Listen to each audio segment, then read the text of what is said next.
Y en este informe habla Juan Ibáñez, es el coordinador de productos de origen vegetal del SENASA, Servicio Nacional de Sanidad Animal. El tema, manipulación de alimentos. Juan Ibáñez con el tema. Tener una serie de hábitos, buenos hábitos, en lo que es manipulación de alimentos, para evitar justamente ETAs, que son enfermedades transmitidas por los alimentos. En estos tiempos en donde las temperaturas a diario superan los 25 o 30 grados, se da un correlato directo de una multiplicación básicamente de contaminantes biológicos, en el caso que ocurra en los alimentos, de manera significativa, que eso en poblaciones, digamos, de la sociedad que estén con problemas de inmunodepresivos o con alguna otra afección de salud, trae consecuencias mayores. Las recomendaciones básicas que debemos todos tomar es, desde un inicio, proveernos de alimentos donde tengan una situación organoléptica obvia, digamos, que se aprecie de sano, verduras que estén turgentes, que no estén marchitas, frutas que no estén golpeadas. Si nos basamos en productos cárnicos, abastecernos de o góndolas debidamente higienizadas, productos que estén manteniendo su envase original, que no haya escurrimientos o pérdidas de líquidos. Mantener lo que es muy importante, cadena de frío, en todos estos temas. Es muy difícil el tema de la cadena de frío. Digo, uno toma un trozo de carne en la góndola del supermercado, se sienta en el vehículo que lo va a llevar a su casa con una temperatura realmente muy alta, y cuando llega a su casa la vuelve a poner en la heladera. Se corta ahí la cadena de frío. ¿Cuánto tiempo hay que transcurrir desde que se fue el supermercado hasta la heladera del hogar? Muy buena pregunta. Bueno, en realidad el tiempo tiene que ser el menor posible. La recomendación en este caso, cuando nos vamos a proveer en un negocio y son muchas las mercaderías, lo ideal es que el final de la adquisición de alimentos sean los refrigerados o congelados, para que ese periodo realmente sea más corto y no sufra el concepto de cadena de frío, ese alimento no lo sufra. Dentro de la hora, y si ese producto cárnico o lácteo tiene cadena de frío, las probabilidades de que tenga inconvenientes son mínimas. Indudablemente, primera recomendación, que todo lo que sea alimentos refrigerados o congelados, al final, digamos, de la tarea de adquisición de alimentos, ¿no? Pero dentro de un 60 minutos sí, sería un periodo normal. Es un periodo normal, indudablemente. Segunda recomendación, desde una mirada general de alimentos, en lo que es manipulación, lavarnos las manos con agua, con jabón, al menos 15 o 20 segundos, aplicar esa acción, digamos, de limpieza en manos, en uñas, en palma, luego secarnos, en todo caso con un repasador higiénico, mantener, son elementos cotidianos que no siempre los ponemos en marcha. Todo lo que sea utensilios, elementos de corte, tablas de cortar, debidamente higienizadas, no mezclar cuando estamos procesando o cortando carne de origen bovina o aviar, luego procesar verduras, tener la importante acción de lavar correctamente esa tabla o usar otra, lavar correctamente lo que es cuchillas o elementos de corte o usar otro debidamente higienizado. Cuando estamos en el proceso de cocción es muy importante en los músculos enteros, en carnes enteras y más aún en carnes picadas, un buen proceso de cocción. Llegar en lo posible, si tenemos otro hábito importante que deberíamos aplicar, es un termómetro en la cocina, en el núcleo de las carnes entre 65 a 70 grados. Eso nos evidencia una cocción correcta de carne y por ende mitigar o minimizar un efecto de contaminante biológico que nos pueda llegar a hacer algún efecto nocivo. Con respecto al de las tablas, escuchaba que a veces también es conveniente que haya tablas de diferentes colores. Sí. Que se utilice de pronto la verde, una tabla color verde para las verduras, una roja para las carnes. Esto ¿Es recomendable también que se puedan manejar varias tablas? Bueno, es una práctica relativamente nueva que a la ama de casa o a la persona que se dedica a la manipulación y cocción de alimentos le puede surgir de utilidad, esa diferenciación de color. Básicamente los materiales son los mismos, son de plásticos. No la madera No, la madera en realidad para lo que es todo lo que es músculo o alimento en general no es recomendable, por un efecto lógico de ruptura de madera, de que haya vestigios de madera que a veces no nos damos cuenta y están contaminando el alimento. La realidad sobre situaciones concretas y diarias es mantener obviamente estos elementos de cocina en perfectas condiciones. Uno denota cuando hay un desgaste en el cual ya hay que hacer una renovación del elemento a emplear, y la limpieza y sanitización real, lavando con agua potable y en este caso utilizando elementos de limpieza a esos utensilios. Una sí. pregunta importante. Sí. Cuando uno compra una pizza en una pizzería, que viene la pizza con la caja, las empanadas, uno come un pedazo de esa pizza, sobra la pizza y muchos dejamos esa pizza dentro de una caja por un tiempo determinado. ¿Esto es recomendable hacerlo? ¿Guardar la pizza en el horno, por ejemplo? No, lo ideal en todos estos casos, y hablando nuevamente, remitiéndonos a los tiempos que estamos en verano, lo aconsejable es ponerlo en utensilios higiénicos, en lo posible con tapa, para que no haya otra contaminación cruzada dentro de lo que debería ser la heladera. No es recomendable en el horno, no es recomendable tenerlo arriba de la mesada de la cocina, no es recomendable ningún alimento que supere las 2 horas, más allá de su cocción, a temperatura que estamos hoy teniendo, 25 grados para arriba, por este efecto que hablamos anteriormente de una situación de crecimiento significativo de poblaciones de microorganismos que están en la matriz alimento. Lo ideal es mantener temperaturas de refrigeración en los alimentos, con una adecuación de envases que nos permitan tener una tapa, para evitar contaminaciones de alimentos crudos o cocidos, alimentos sólidos de otros que son líquidos, etcétera, etcétera. Como también poder y aprender cómo guardar los elementos en la heladera, ¿no? Porque no todo va en el mismo lugar. A pesar de que muchos fabricantes de heladera dicen hoy tiene la misma temperatura para todos, pero no es tan así. Sí, recomendación para lo que es el almacenamiento y cadena de frío. Mantener las temperaturas, digamos, tener un sentido de verificación si estamos en 5, 7 o 10 grados, o más o menos. No siempre lo hacemos en los hogares. Saber que lamentablemente hay un informe de FAO que más del 45% de las ETAs son provocadas por mala manipulación en lo que es en el hogar, factores domésticos, digamos, no de industria o de una planta elaboradora, sino una mala praxis realizada nosotros en nuestros hogares.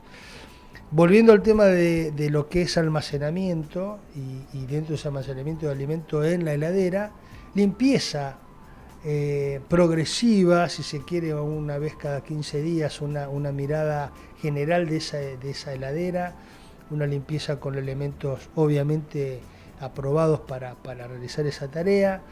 La adecuación, volvemos al punto de no mezclar en un mismo estante de heladera alimentos crudos y cocidos o que tomen contacto. Tenemos recipientes que así nos lo permiten para evitar contaminación. Y vuelvo al tema anterior de la conversación.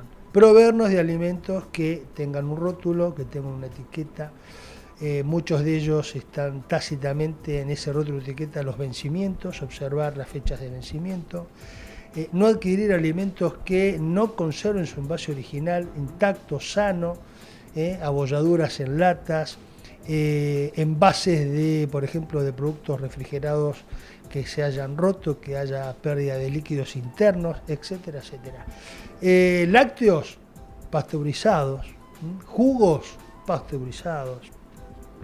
Bueno, todas esas son recomendaciones a favor de evitar ETAs y de tener una condición de salud saludable en este periodo del año. Juan, la última. Hace muy poquitos días se conoció lo que pasó con una sandwichería en la zona céntrica de la ciudad de Buenos Aires. Sí. Hablaban de salmonela, hablaban de una combinación de que habían hecho una reducción en la mayonesa con agua para los sándwiches, y también se hablaba quizás de algún contacto que tuvieron los huevos con esos panes. ¿Esto puede ser así? ¿Qué recomendaciones das para las personas que van a comprar o comer un sándwich en una sandwichería de estas de la zona de Buenos Aires? Bueno, es un tema bastante interesante, ha pasado. La realidad es que en estos establecimientos están debidamente habilitados, registrados y controlados por autoridades sanitarias. Estamos entendiendo que esto, bueno, hay un ámbito de bromatología que lleva adelante esa tarea. Indistintamente a ello, ocurre, por lo que estamos tocando este tema, factores predisponentes que alteran los ingredientes o los productos, y lamentablemente se dan estos hechos no deseables, ¿no es cierto?, de contaminación en alimentos. Como consumidor me pongo en esa postura. Bueno, observo de que el alimento que voy a ingerir o que voy a comprar para luego ingerir se respetan las condiciones de higiene, de prestación, de lo que es buenas prácticas de manipulación por parte del que está haciendo el alimento, alimentos que estén obviamente debidamente refrigerados en cámara, o si están preparados que estén también refrigerados en una heladera mostrador. Evitar proveerme de alimentos que no tengan esa seguridad de cadena de frío, rotulación, y bueno, y que me dé obviamente como consumidor ese negocio las garantías de lo que voy a adquirir es sano, es inocuo, no me va a generar perjuicios a la salud.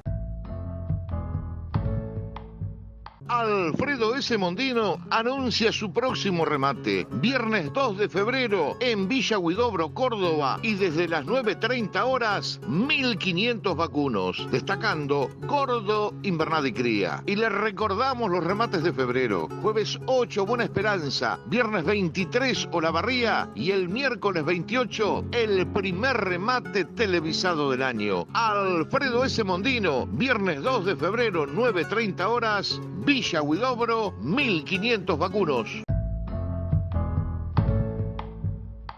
Y con motivo de los diferentes incendios provocados en la provincia de La Pampa, dialogamos con Gabriela Iturriós, una conocedora de la zona, alguien que ha trabajado muchísimo a través de su paso por el INTA. Esto nos decía Gabriela en referencia a los incendios en La Pampa. Bueno, Gabriela, contanos un poco la situación que están viviendo los pampeanos y principalmente en cercanías a Hacha, alguien que conoce un poco la zona, estos incendios que han azotado nuevamente a este lugar de la República. Sí, exactamente. Nuevamente tenemos episodios de incendio en nuestra provincia. Es algo que lamentablemente ya se ha convertido en algo habitual en nuestros veranos. Está complicada la situación, son distintos los motivos. Muchas veces las tormentas arrancan con estos episodios y otras veces las maniobras humanas o el manejo de la persona, ¿no? Los campos en general, cuando venimos de épocas donde tuvimos periodos de mucha lluvia, donde se acumuló mucho pasto y se juntó un volumen importante de materia vegetal, hace que los campos en la primera chispa arranquen. Y es muy difícil de controlarlos, ¿sí? Porque las condiciones de picadas y de perímetros limpios que debería de tener cada uno de los establecimientos, hoy por hoy no es el ideal. Si bien la provincia tiene algunos planes de ayuda y de manejo para que el productor pueda acceder a estos beneficios, en algunas zonas se hace difícil por las grandes extensiones. Y esto hace, bueno, que comiencen los incendios y no se puedan controlar. En algunos lugares cercanos a General Hacha han sido mucha cantidad de hectáreas las que se han quemado. Animales, alambrados, es una pérdida económica importante para el productor de nuestra zona, que es difícil de volver a incorporar a los establecimientos. Por eso veías el remate de hoy, ¿no? Con tanta oferta de vientre, ¿no? Y Casi 500 vientres, sí. Muchos campos, lo decía Néstor, que venían a venderse y se tenían que vender sí o sí. Sí, no tiene otra posibilidad el productor de la zona. Tiene que vender su vientre porque no le ha quedado pasto en el campo y tampoco tiene una condición económica para darle de comer unos meses y luego poder venderlo. O sea, la única opción que tiene es la venta. Es una situación bastante triste.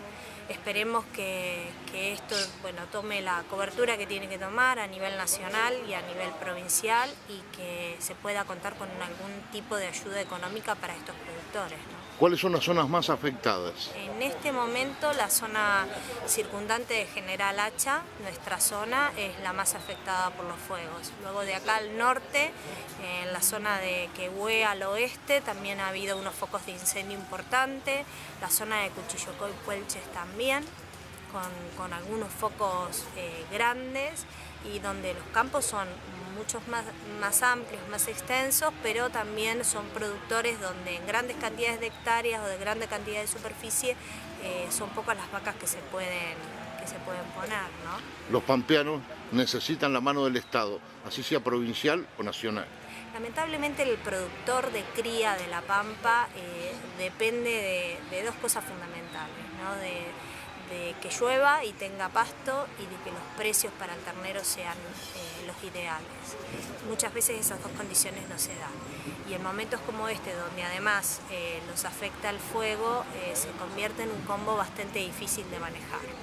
Son pequeños productores en general, con mucha superficie de tierra en propiedad, pero para una capacidad de hacienda menor. Estamos hablando de productores de 100, 150, 200 vacas a lo sumo. O sea, son productores pequeños, medianos, que creo que si no cuentan con la ayuda del Estado o con la buenaventuranza del mercado, se complica para llevar a una economía sustentable, ¿no? Néstor Hugo Fuentes en Bernascón y La Pampa, viernes 2 de febrero, desde las 14:30 horas, 2000 vacunos. Entrando, 300 novillitos y novillos, 900 terneros, 550 vaquillonas y terneras, 50 vacas preñadas y con cría, y 200 gordo, manufactura y con cerda. Destacando, 250 novillitos de 250 a 300 kilogramos y 1.300 terneros y terneras de 170 a 220 kilogramos. Te recuerdo, el viernes 2 de febrero en Bernascón y La Pampa, Néstor Hugo Fuentes, 2000 vacunos.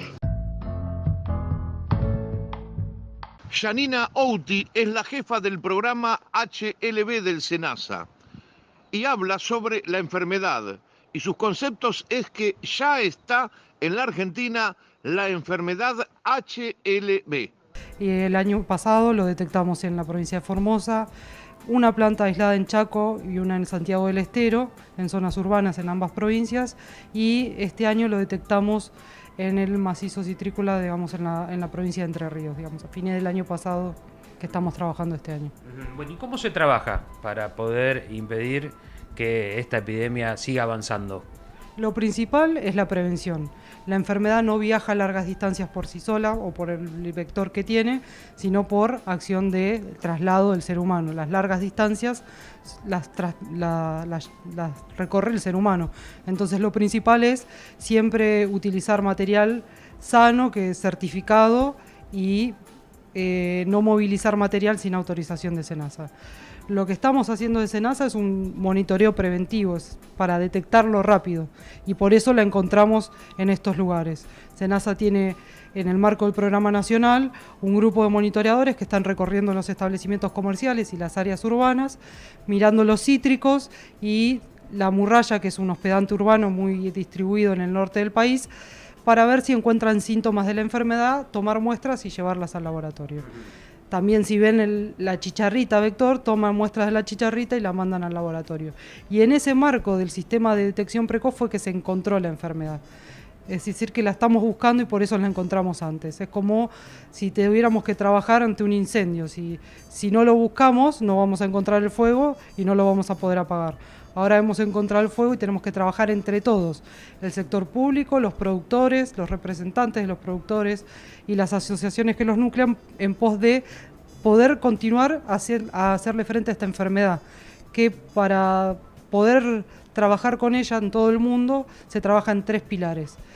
El uso de plantas sanas, el monitoreo para la detección y eliminación de las plantas enfermas y el control del insecto vector. El uso de plantas sanas es utilizar material certificado por SENASA e INASE. Todos los productores, aquel productor que infrinja la norma será sancionado.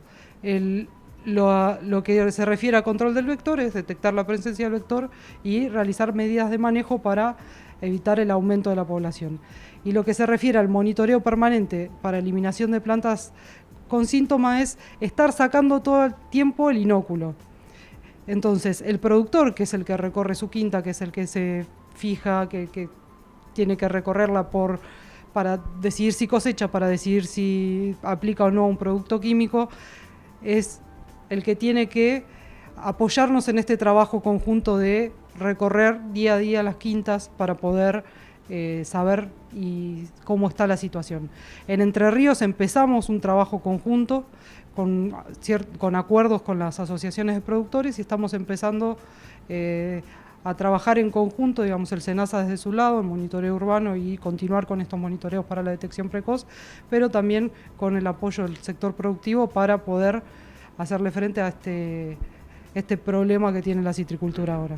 ¿Y los productores entienden esta situación de crear esta mesa de trabajo y también de mutuo acuerdo de poder trabajar en conjunto? ¿Lo va comprendiendo? ¿Costó que lo comprendiera? En Entre Ríos la semana pasada hemos tenido una reunión con la cual llegamos a algunos acuerdos, otras cuestiones hay que seguir analizando, pero se sigue trabajando y hay un fuerte compromiso de las asociaciones de productores y también de otras instituciones del Estado Nacional. No es el SENASA solo trabajando, es el SENASA bajo el Ministerio de Agroindustria, con el INTA, el INASE y las provincias que estamos todos trabajando en contra del HLV. Esto es una enfermedad que hay que trabajarla entre todos y todos juntos y tirando para el mismo lado. Entonces, ese trabajo conjunto ya viene haciéndose desde el año 2010 y tenemos un ejercicio que nos costó bastante, pero fue muy bueno y podemos seguir trabajando en ese marco. ¿En los países de la región también se está trabajando o es un trabajo solamente a nivel nacional? Digo, teniendo en cuenta la producción de limones que tiene la Argentina, de naranjas, en la frontera, teniendo tantos países fronterizos, digo, ¿se trabaja también en la región? En la región los países que la tienen declarada como presente son Brasil y Paraguay. Ambos países, Brasil, bueno, en todos los estados productores que serían San Pablo, Minas, el sur de Brasil, la tiene presente y ampliamente distribuida. Ellos están trabajando, los principales actores del trabajo que está haciendo Brasil es el sector productivo y ha logrado buenos resultados con los 3 pilares de manejo. En cuanto a Paraguay, también apenas la detectó en todo el país, ampliamente distribuida. El servicio declaró que la tiene en todo el país y también la detectaron con monitoreos oficiales, digamos, del servicio oficial de Paraguay. Y en cuanto al resto de los países de la región, que es lo de COSABE, Uruguay, Bolivia, Chile, Perú, se trabaja en conjunto en el marco del COSABE, que es el Comité de Sanidad Vegetal del Cono Sur. En ese marco existe un plan regional de HLV en donde todos los países trabajamos en conjunto para comunicarnos, tenemos un lineamiento de plan de regional de HLV y un lineamiento de plan de contingencia donde definimos las líneas de lo que tenemos que hacer cada país de la región en caso de detectar el HLV y también trabajamos en capacitación e intercambio de conocimientos entre los países. Y en ese marco pudimos nosotros capacitarnos y hemos capacitado como servicio a los servicios de otros países que han venido a la Argentina y se han llevado una buena impresión del trabajo y se han ido contentos con la capacitación que le hemos dado. Y eso genera como una conciencia en la región que todos los organismos oficiales están trabajando en la prevención del HLV. Al Alfredo S. Mondino anuncia su próximo remate. Viernes 2 de febrero en Villa Huidobro, Córdoba. Y desde las 9:30 horas, 1.500 vacunos. Destacando Gordo, Invernada y Cría. Y les recordamos los remates de febrero. Jueves 8, Buena Esperanza. Viernes 23, Olavarría. Y el miércoles 28, el primer remate televisado del año. Alfredo S. Mondino, viernes 2 de febrero, 9:30 horas, Villa Huidobro, 1.500 vacunos. Néstor Hugo Fuentes en Bernascón y La Pampa, viernes 2 de febrero, desde las 14:30 horas, 2.000 vacunos. Entrando, 300 novillitos y novillos, 900 terneros, 550 vaquillonas y terneras, 50 vacas preñadas y con cría, y 200 gordo, manufactura y con cerda. Destacando, 250 novillitos de 250 a 300 kilogramos y 1.300 terneros y terneras de 170 a 220 kilogramos. Te recuerdo, el viernes 2 de febrero en Bernascón y La Pampa, Néstor Hugo Fuentes, 2.000 vacunos. Solidez, trayectoria y excelencia. Hablamos de nuestra genética a través de nuestros representantes. Madelán cuenta con más de 65 representantes exclusivos en todo el país, convirtiéndola en la red más importante de Argentina, lista para asesorarlo cuando y donde lo necesite, porque 20 años de liderazgo no solo se refleja en la calidad del rodeo. Genética Madelán, haciendo lo mejor para su hacienda. Remate Feria, remates por televisión e internet, mercados de concentración y ventas directas. Cámara Argentina de Consignatarios de Ganado. Más de 200 empresas al servicio de la producción pecuaria. Cartelera de remates viernes 2 de febrero. Néstor Hugo Fuentes en Bernascón y La Pampa, desde las 14:30 horas, 2.000 vacunos. En Bransen, Pedro Noel Irey con 3.000 y en Villa Huidobro, Alfredo S. Mondino, desde las 9:30 horas, 1.500 vacunos.